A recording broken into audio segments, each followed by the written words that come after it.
silent. Not the disciplined, controlled silence of soldiers awaiting orders, but something wrong, something suffocating. The kind of silence that pressed against the ears and made breathing feel dangerous. Frost crept along the edges of the long table. It started small, thin veins of ice spreading across polished wood, but no one dared acknowledge it. No one spoke, no one moved. The Jaegers stood at attention, rigid, watching their general from across the room like prey pretending not to notice a wounded predator. At the head of the table, Esdeath sat motionless. Her head was lowered, her long blue hair shadowing her face. One gloved hand rested against her temple, fingers curled slightly as if trying to hold something together inside her own mind. 10 steps. The thought echoed again. He was 10 steps away. Her breath hitched, barely audible, but the temperature in the room dropped with it. Frost thickened instantly, crawling up the legs of chairs, crystallizing the floor beneath their boots. No one reacted. No one dared. Esdeath's fingers tightened. She had crossed battlefields in seconds, hunted down entire armies without rest, crushed the strongest warriors who stood against her without hesitation, and yet her hand trembled. 10 steps, and I still couldn't reach him. A sharp, brittle sound split the air. Crack! The center of the table froze solid in an instant, ice erupting outward in jagged formations. One of the Jaegers flinched just barely, but it was enough to draw attention. Esdeath's head tilted, slowly. Not toward them, but downward, as if she couldn't even bring herself to look at anyone. A single tear slipped from beneath their hair. It didn't fall far. It froze halfway down her cheek. He was right there, she whispered. Her voice was hollow, unfamiliar, fragile, in a way none of them had ever heard before. The room grew colder. I saw him. Her breath stuttered. And this time, the reaction was violent. Ice exploded from beneath her chair, racing across the floor in violent surges. The walls groaned as frost consumed them, climbing higher, thicker, sharper, turning the war room into something closer to a frozen grave. Wave's jaw tightened, but he didn't move. None of them did. And then he was gone. Silence followed, heavy, crushing. Esdeath's shoulders shook once, twice, then stilled. I was 10 feet away. The words came out quieter this time, more dangerous, because they weren't breaking anymore. They were sinking. I could have reached him. Her hand clenched into a fist, and the air itself seemed to scream as the temperature plummeted even further. I should have reached him. Another crack split the room, louder this time, deeper. The ice thickened, pressing in from all sides, as if the very structure couldn't withstand what she was holding back. And still, she didn't look up, didn't wipe the tear against her skin, didn't acknowledge the soldiers in the room, because for the first time in her life, General Esdeath had no enemy to destroy, only a single merciless truth echoing in her mind. She failed him. Wave moved. It was subtle.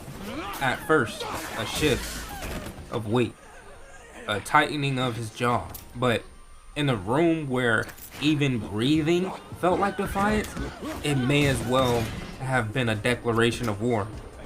General, he said carefully, voice low but steady. We'll find him. The words hung in the frozen air. For a moment, nothing happened.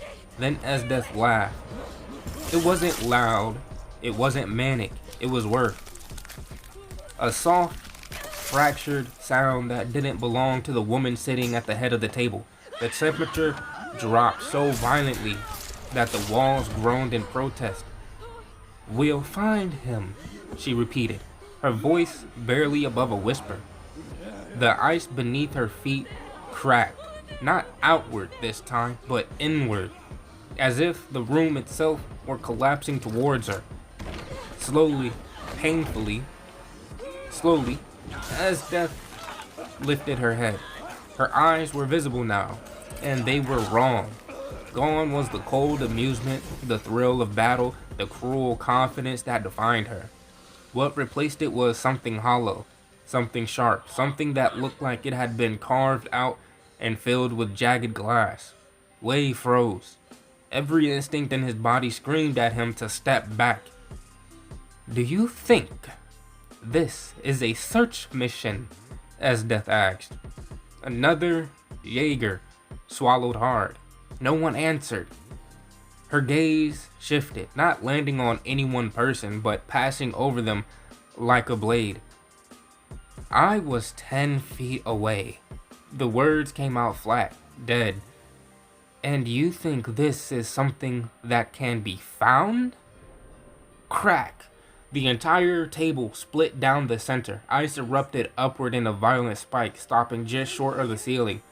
Frost lashed outward in a shock wave, forcing several Jaegers to brace themselves as the air itself seemed to tear.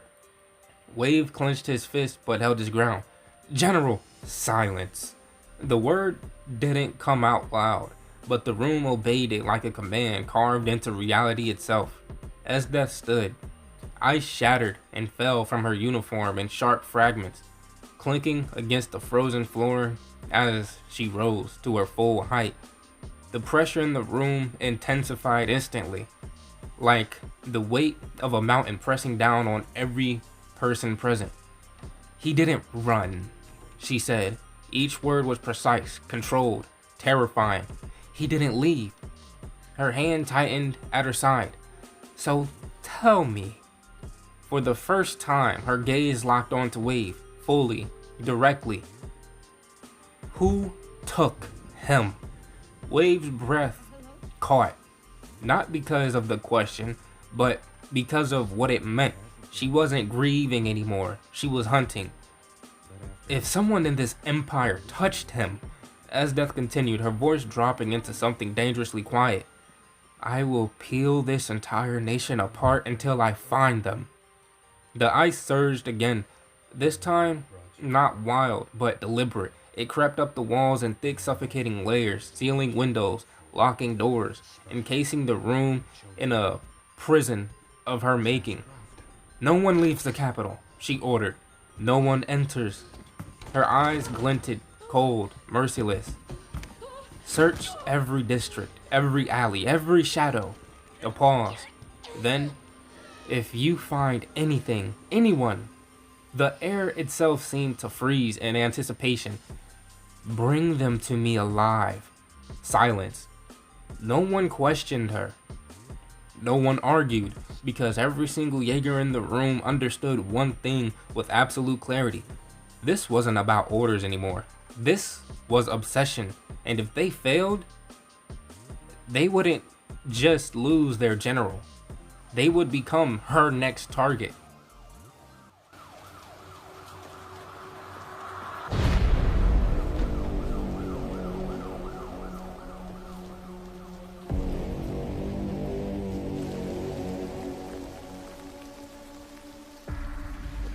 Talk to me.